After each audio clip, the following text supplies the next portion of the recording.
Bienvenue à tous. Le président Biden et son administration continuent de défendre vigoureusement le retrait d'Afghanistan que ses critiques qualifient de chaotique.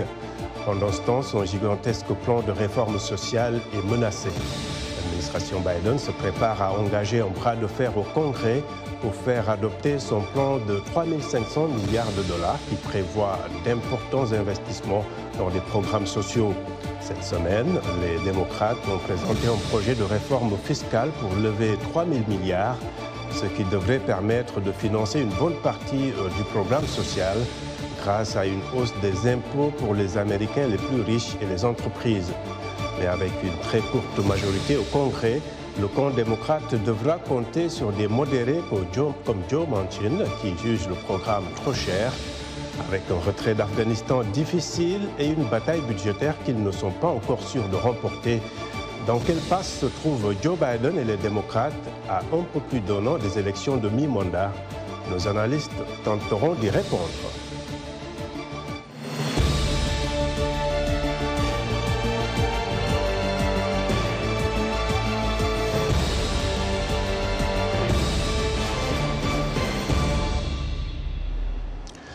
La cote de popularité de Joe Biden est à son plus bas niveau depuis son arrivée à la Maison-Blanche, selon un sondage de Quinnipiac University publié cette semaine. La sortie d'Afghanistan, la gestion de la pandémie de Covid-19 et la bataille pour l'adoption d'un vaste plan de réforme sociale, les fronts auxquels Biden et son administration font face sont nombreux. Le récit de Dili Diko. La rentrée est chargée pour le président Joe Biden. Dans les jours à venir, il devra se focaliser sur son agenda économique, en particulier sur le projet de réforme fiscale qui sera largement examiné au Congrès. Si cette réforme est adoptée, elle permettra de financer une grande partie de son plan de réforme sociale d'un montant de 3 500 milliards de dollars sur 10 ans. En taxant davantage les Américains les plus riches et les grandes entreprises, le projet de réforme fiscale permettra de dégager 2 100 milliards de dollars, soit près des 2/3 du montant nécessaire au plan de réforme sociale. Lors d'une conférence à l'occasion de la fête du travail, Biden a mis en avant les avantages de son plan. Nous devons investir dans la formation professionnelle et les apprentissages de haute qualité et les secteurs à croissance rapide pour offrir aux familles de classe moyenne une réduction d'impôts bien méritée pour les garderies et les soins de santé et offrir une réduction d'impôts mensuelle importante aux familles de travailleurs avec enfants. Tout le monde parle de mon rabais d'impôts pour enfants. C'est une réduction d'impôts pour les gens ordinaires, c'est ce que c'est. Les démocrates ont entamé les négociations cette semaine et doivent désormais trouver un consensus sur le texte qui sera soumis au vote. Il est attendu que les républicains s'opposent farouchement à ces propositions de hausse d'impôts pour les plus fortunés. De façon générale, en matière d'économie, l'approbation de la gestion économique de Joe Biden est à la baisse. Un sondage de l'université Quinnipiac, publié le 15 septembre, montre que seuls 42% des Américains sondés y sont favorables. Le président est également en proie aux critiques sur le retrait des troupes américaines d'Afghanistan. 6 adultes sur 10 pensent que les troupes américaines devront retourner en Afghanistan, selon le même sondage. Par contre, 7 Américains sur 10 pensent que retirer les troupes d'Afghanistan était la bonne chose à faire. Une décision que Joe Biden assume entièrement. Je suis convaincu que c'était la bonne décision, une sage décision et la meilleure décision pour l'Amérique. Pour la première fois depuis son entrée en fonction, le président Biden doit faire face à une cote de popularité négative car seuls 42% des personnes interrogées approuvent sa performance globale contre 50% d'insatisfaits. Malgré les critiques, le président maintient ses positions autant sur le retrait d'Afghanistan que sur sa gestion de la crise sanitaire avec l'imposition de la vaccination. Une attitude qui va sûrement l'aider à mener à bien ses projets économiques malgré une majorité très mince au Congrès.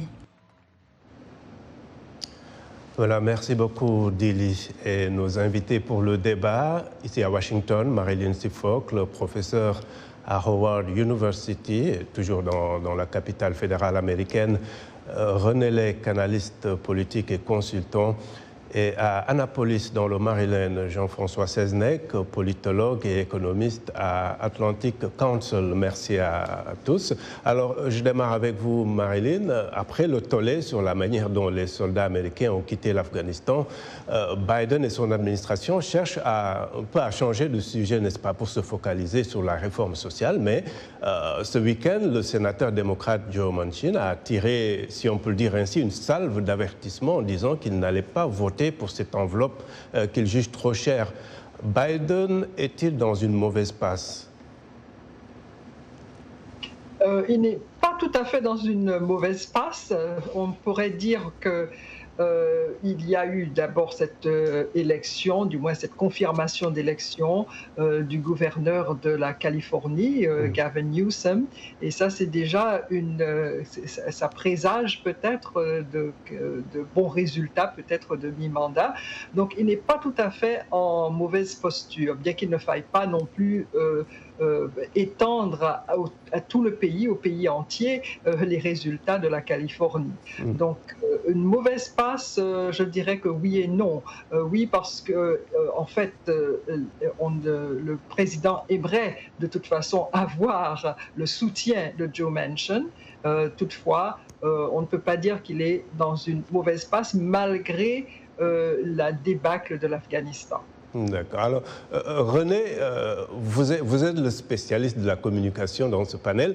En termes de message, comment Biden peut-il encore tourner le retrait d'Afghanistan à son avantage? Le budget lui offre-t-il cette opportunité? Oui, je crois s'il y arrive sans trop de dégâts et sans trop de concessions. Joe Manchin dit que lui serait partant pour la moitié de la facture. Bon, donc, il y a encore une marge de discussion extrêmement importante. Mais vous savez, Abdourahmane, sur cette affaire de l'Afghanistan, il est certain qu'à court terme, du fait de la manière chaotique dont s'est passé les 3 dernières semaines de la présence américaine en Afghanistan, il est sûr que ce n'était pas l'avantage de Biden. Mais sur le moyen terme, je vous rappelle quand même que jusqu'à 70% de la population américaine soutenait Biden dans le retrait définitif de l'Afghanistan, avant qu'il y ait eu les événements au dernier moment. Donc je pense qu'à court terme, d'ici 2-3 mois, les conditions chaotiques du départ seront oubliées et ce que les Américains retiendront, ce sera essentiellement la fin de cette guerre. D'accord. Jean-François Seznec, plus d'impôts pour les riches pour financer le programme social, c'est peut-être un message populaire chez les progressistes, mais comment Biden peut-il avoir à bord les modérés de son camp qu'il ne peut pas se permettre de perdre? Je pense qu'il n'a pas tellement le choix et qu'il sera obligé de limiter un petit peu les programmes, de limiter les dépenses, les faire descendre de 3 milliards et demi, enfin 3 trillions et demi, et faire des sacrifices sur certains de ces projets. Bien sûr, ce ne sera pas populaire avec la gauche, si vous voulez, mais en fait, la gauche n'a pas le choix. S'ils veulent faire quoi que ce soit comme système, ils sont obligés de passer par le sénateur Manchin, et lui ne sera pas d'accord pour faire des dépenses trop élevées, et parce sa circonscription veut que les dépenses soient plus faibles, et je pense qu'ils vont passer au centre, si vous voulez. Marilyn, vous êtes d'accord avec M. Seznec? Biden doit-il revoir à la baisse ses ambitions pour ce programme, peut-être diminuer l'enveloppe, sachant qu'il court aussi le risque d'être critiqué par les progressistes? Alors, nous sommes dans un pays où les infrastructures sont extrêmement vieillissantes, qu'il s'agisse des ponts, qu'il s'agisse des routes, qu'il s'agisse des voies ferroviaires. Et donc, un programme qui est aussi énorme que celui de Biden est tout à fait nécessaire. Donc, il ne s'agit pas simplement d'essayer de plaire à un électorat plutôt qu'un autre, il s'agit de transformer les États-Unis. Or, Biden voit son propre rôle en tant que président de transformateur, un peu, si vous voulez, à la Roosevelt. Donc, il ne s'agit pas peut-être de lésiner à droite, à gauche, mais de, comme il dit lui-même, to build America back. Mais à la réalité politique au Congrès, que lui peut-être ne maîtrise pas, le bloc progressiste, c'est quand même 95 parlementaires. Oui, les 95 parlementaires, d'ailleurs, soutiennent et même veulent aller au-delà de ce qu'ils proposent. Par contre, ceux qui font blocage, si vous voulez, ce sont surtout les républicains. Et puis, vous avez le sénateur Joe Manchin qui, comme il a été dit précédemment, doit répondre, si vous voulez, à sa circonscription. René Lec, en politique, une année, c'est très long. Mais pour vous, qu'est-ce qui va être déterminant dans le champ politique d'ici les élections de mi-mandat? Écoutez, moi, je pense qu'il y a deux grandes questions. La première, c'est la maîtrise de la situation sanitaire. Que soit on sorte complètement de cette pandémie, ou en tout cas qu'on en voit le bout du tunnel. Ce n'est pas tout à fait le cas en ce moment. Et la deuxième question, c'est cette question de ces deux grandes lois, l'une sur l'infrastructure matérielle. Bon, ça c'est réglé puisqu'il y a un deal avec les républicains. Ça, c'était le premier volet. Et le deuxième volet, ce dont nous parlions tout à l'heure, c'est l'infrastructure, les 3,5 trillions, en ce qu'on appelle l'infrastructure sociale. Ce qu'il appelle l'infrastructure sociale.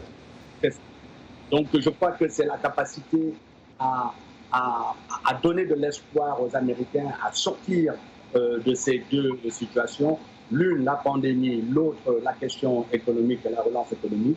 Et je crois que la situation peut leur être très favorable. Parce que je vous signale que les résultats qui sont sortis à partir de l'analyse du census, il y a quand même plus de 11 millions d'Américains qui sont sortis de la pauvreté à cause des différentes mesures liées à la stimulation de l'économie. On reviendra sur cette question de la pandémie en seconde partie, mais Jean-François Seznec, Donald Trump n'est plus là, mais son message résonne encore et beaucoup d'élus ou de candidats républicains semblent y trouver une formule gagnante. On l'a vu avec Larry Elder, candidat au gouvernorat de Californie, qui a certes perdu, mais quand même, on a vu un peu comment il a mené campagne. Ce débat sur les impôts et les programmes sociaux peut-il profiter à ce que certains appellent le trumpisme? Oui, bien sûr, ce sera utilisé par les partisans de Trump pour pousser leur point de vue et pousser leur candidat. Mais comme disait Marilyn, il est certain que M. Elder en Californie a perdu par une grande marge. Et ça, c'est important parce que ça veut dire que le pays en général n'est pas forcément pour Trump. Il y aura toujours 30, 35, peut-être même 40% de gens qui voudront, si vous voulez, revenir en arrière en utilisant ce que avait fait ou ce que voudrait faire Trump. Mais ce qu'il faut voir, c'est quelles sont les vues des indépendants aux États-Unis. Et les indépendants sont en fait la grande majorité.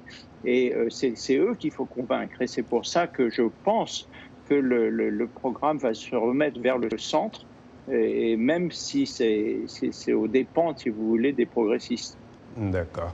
Alors, voici à présent quelques commentaires de nos téléspectateurs sur la page Facebook de VOA Afrique.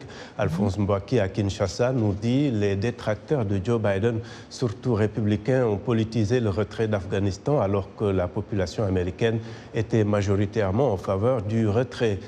Archiduc Théodore N'Djamena écrit « L'agenda socio-économique de Biden se terminera aussi par une conclusion acceptable au vu du retrait effectif des soldats américains d'Afghanistan. » Et puis Hassan Omar Boulalé est à Djibouti. Il nous dit « Cet échec, en parlant du retrait d'Afghanistan, sera vite oublié sur le plan national car il y a plus urgent comme le Covid et le changement climatique. » Voilà, merci de rester fidèle à VOA Afrique. Washington Forum revient après une courte pause.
Heureux de vous retrouver pour la seconde partie de Washington Forum. Ici aux États-Unis, l'annonce par le président Biden que la vaccination contre le coronavirus sera bientôt obligatoire pour certains travailleurs provoque un tollé chez des législateurs et des gouverneurs républicains qui envisagent des poursuites judiciaires contre l'administration américaine. Michel Quinn nous en dit davantage et c'est un récit de Jacques Aristide. No forced COVID vaccines. Les critiques sont catégoriques. Rendre la vaccination anti-Covid-19 obligatoire outrepasse le rôle du gouvernement fédéral. Cette démarche de l'administration Biden va entraîner davantage de résistance chez les Américains non vaccinés, ajoute-t-il. Le gouvernement demande à certains employeurs de s'assurer que leurs employés soient complètement vaccinés ou se soumettent à des tests hebdomadaires. Les entreprises qui enfreignent cette mesure s'exposent à des amendes pouvant aller jusqu'à $14 000. Le problème, c'est que j'essaie de vaincre la résistance, mais les actions du président avec une telle requête durcissent cette résistance. Selon l'université Johns Hopkins, les États-Unis comptent près de 41 millions de cas confirmés et 660 000 morts. Environ 74% des Américains de 12 ans ou plus ont reçu une dose du vaccin anti-Covid, d'après les Centres pour le contrôle et la prévention des maladies, alors que le rythme de vaccination a augmenté ces dernières semaines. Mais les autorités craignent une propagation continue du coronavirus jusqu'à ce que davantage d'Américains soient vaccinés. À ce jour, 19 gouverneurs républicains ont fait part de leur intention d'intenter un procès à l'administration démocrate. Ils soutiennent que l'obligation vaccinale est inconstitutionnelle. Quant à l'administration Biden, elle dit se focaliser sur les domaines où le gouvernement fédéral a autorité, tels que les nombreux établissements de santé qui touchent environ 17 millions de travailleurs, de même que les lieux de travail, avec plus de 100 employés, ce qui concerne environ 80 millions d'Américains. Nous pensons que c'est une action appropriée et c'est certainement du point de vue de la santé publique. Le plus important est que cela aidera à assurer la sécurité des travailleurs et en fin de compte aidera aussi notre économie. Le président Joe Biden a également signé récemment un décret exigeant le vaccin anti-Covid pour les personnes qui travaillent pour le gouvernement fédéral en tant qu'employés à plein temps ou comme sous-traitants. L'obligation vaccinale pour les travailleurs survient à un moment où 62% des Américains sont d'avis que les conditions économiques sont mauvaises, selon un récent sondage de la chaîne CNN. Le président Biden se dit convaincu que la mesure conduira à la vaccination de plus de personnes au lieu d'accroître la résistance au vaccin, ce qui va aider à améliorer l'économie du pays, conclut-il. Voilà, merci Jacques. Et je rappelle mes invités. À Washington, Marilyn Seafolk, le professeur à Howard University, et toujours dans la capitale fédérale américaine, René Lake, analyste politique, consultant également, et à Annapolis, dans le Maryland, Jean-François Seznec, politologue et économiste au Atlantic Council.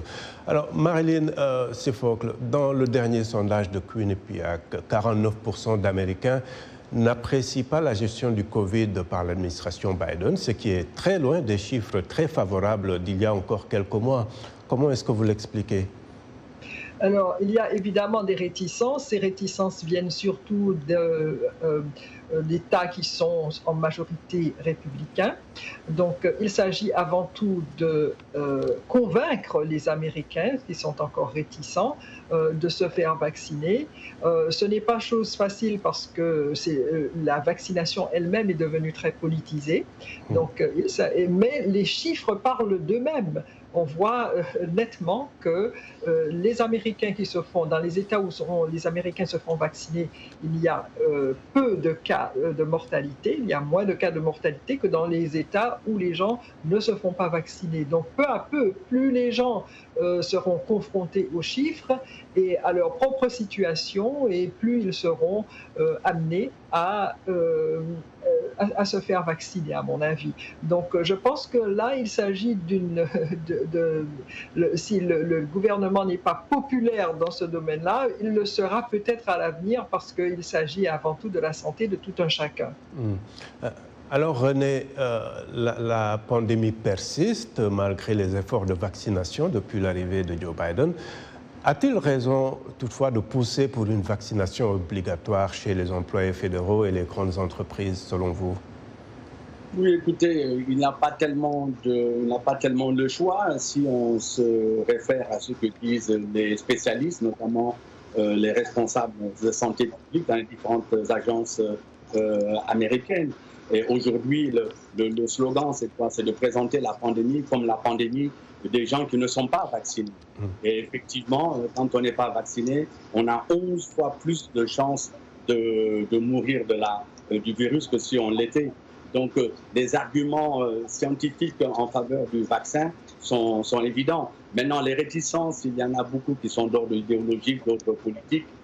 Ça, je pense qu'avec le temps, et surtout les contraintes que cela va poser aux gens qui ne sont pas vaccinés, qui ne pourront plus aller dans les restaurants, qui ne pourront plus voyager, etc., obligera un certain nombre de réticents à changer d'avis, à mon avis. Et justement, Jean-François Seznec, dans un pays où la liberté individuelle est fondamentale, comment l'administration peut-elle tacler l'épidémie sans paraître trop intrusive? Ça, vous avez posé une question très délicate. Il est certain qu'on ne peut résoudre ce problème que de façon intrusive. Si l'administration actuelle décide de ne pas pousser l'obligation vaccinale, ils seront vus comme faibles et ça leur coûtera beaucoup plus cher, en fait, que de forcer la vaccination actuelle. Si le président continue à forcer, il va être vu comme un président fort et je crois que ce sera apprécié par la grande majorité des Américains. Mais bien sûr, comme dans d'autres situations dont on a parlé tout à l'heure, il y aura toujours un pourcentage de gens qui utiliseront ça pour des avantages politiques, mais le fait est, comme disait René, que les chiffres sont évidents. Et si le président montre de la force, je pense que ça va bien leur profiter au président et aux démocrates. Et il y a aussi l'argument économique qu'on peut mettre sur la table, n'est-ce pas, M. Seznec? Oui. Si les gens veulent retourner à leurs activités, peut-être il faut qu'ils se vaccinent. Oui, et c'est très bon pour les républicains, en fait. Donc, je pense que la réponse est évidente, que le président va gagner cette bataille. C'est une bataille qui, en fait, sera une vraie défaite pour les républicains à long terme. Ah, vous êtes d'accord, Marilyn? Les républicains, plutôt les démocrates, avaient beaucoup critiqué la gestion du Covid par Donald Trump pendant la campagne électorale de 2020. Et maintenant, est-ce que vous ne pensez pas que les républicains vont essayer d'en faire de même en direction des prochaines élections de mi-mandat? S'ils le font, ce sera, comme le disait l'intervenant précédent, ce sera à leur Monsieur Seznec, excusez-moi, ce sera à leur dépens parce qu'ils sont eux pour la relance économique, ils prônent une relance économique, ils veulent que le pays avance économiquement, eux-mêmes ils voulaient du temps de Trump que tout soit que l'économie reparte à nouveau. Toutefois, l'économie ne peut pas repartir quand il y a un fort taux de mortalité. Et donc, ils devront se rendre à l'évidence qu'il faut absolument qu'il y ait vaccination pour qu'il y ait relance économique.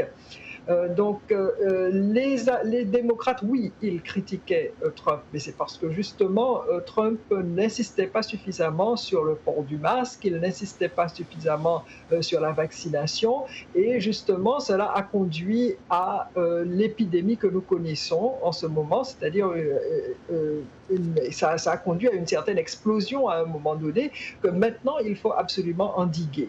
Donc, tout ceci augure en faveur, si vous voulez, des démocrates. Et René, c'est vrai que beaucoup regrettent le fait qu'on allie la politique avec cette question de santé publique, mais si on devait poser le débat politiquement, à qui est-ce que ça peut profiter? Écoutez, si on considère qu'il y a plus du tiers des républicains qui sont favorables au mandat et qui sont favorables à la politique d'obligation en matière de vaccination, parce qu'il ne faut pas oublier, Abdourahmane, que beaucoup d'entreprises du secteur privé, souvent, c'est un peu la base des républicains. Et pour la plupart, ils sont favorables au mandat parce qu'ils sont pressés de voir l'économie être relancée. Donc, si l'on considère que ce tiers-là de républicains est plutôt favorable à cela, Donc ça veut dire que globalement, politiquement, de mon point de vue, ça profite à Biden. Mais dans la mesure où, bien entendu, on arrive à sortir de cette crise, mais qui est liée en particulier plus au Delta, au variant Delta, qu'au Covid lui-même, qui lui était plus ou moins sous contrôle. Mais c'est vrai que le variant Delta a changé complètement la donne. Mais pourquoi certains hommes politiques ne jugent pas nécessaire, par exemple, de publier leur statut vaccinal? Ça pourrait aider. Oui, ça fait partie du jeu. Ils cherchent à mobiliser leur base. Et la base, parce qu'au fond, qu'est-ce qui se passe? C'est que pour pouvoir arriver à des élections générales, il faut passer les élections primaires. Et au niveau des primaires, eh bien, c'est la base qui décide. Et ces politiciens-là jouent la carte de leur base pour pouvoir être acceptés. Et la base idéologiquement est mobilisée contre le vaccin et contre le masque, contre toutes les mesures qui permettent d'endiguer cette épidémie. Donc, il est évident que les politiciens, malheureusement, notamment républicains, jouent cette carte-là. Donc, peut-être en 15 minutes, M. Seznec, vous pensez donc que peut-être après cette étape des élections de mi-mandat, enfin des primaires, on va plutôt changer de discours? Parce que ce sera un différent électorat? Oui, certainement. Et comme je disais tout à l'heure, après les primaires, ce qu'il va falloir faire, c'est convaincre les indépendants. Et je pense que les indépendants, la base de tout, la grande partie des indépendants est en faveur de la politique actuelle de Biden sur le Covid, parce qu'en fait, il n'y a pas le choix. Disons, Marilyn, sur le vaccin, la vaccination et le reste du monde, comment est-ce que vous voyez l'action de l'administration Biden en termes de solidarité internationale? Alors, en termes de solidarité internationale, comme vous le savez, les Européens ont été quand même assez frustrés de voir qu'il n'y avait pas de parité. Au départ, il n'y avait pas de réciprocité. Il y avait d'une part l'Europe qui s'ouvrait aux États-Unis et puis les États-Unis, d'autre part, qui refermaient leurs frontières, qui refermaient les portes aux Européens. Donc, on ne sait pas si ça fait partie du jeu politique, si vous voulez, si c'est plutôt une réponse à un besoin politique interne. En tout cas, on se pose des questions au niveau international quant à cette réciprocité. Et donc, cette fermeture des barrières existait au moment du mandat de Trump, et avec Biden, il n'y a pas eu réouverture des frontières, surtout vis-à-vis des Européens. Et je pense que cela a créé une certaine petite tension, une petite frustration, peut-être même une grosse frustration de l'autre côté de l'Atlantique. Et en Afrique aussi, n'est-ce pas, René? Et en Afrique aussi. En Afrique, le principal D'accord. D'accord, merci beaucoup. Nous arrivons au terme de ce Washington Forum. Merci à mes invités et à vous qui nous avez suivis à travers nos télépartenaires sur le continent, sur notre site voaafrique.com et sur notre page Facebook. Et je n'oublie pas, bien sûr, toute l'équipe technique. À très bientôt. Au revoir.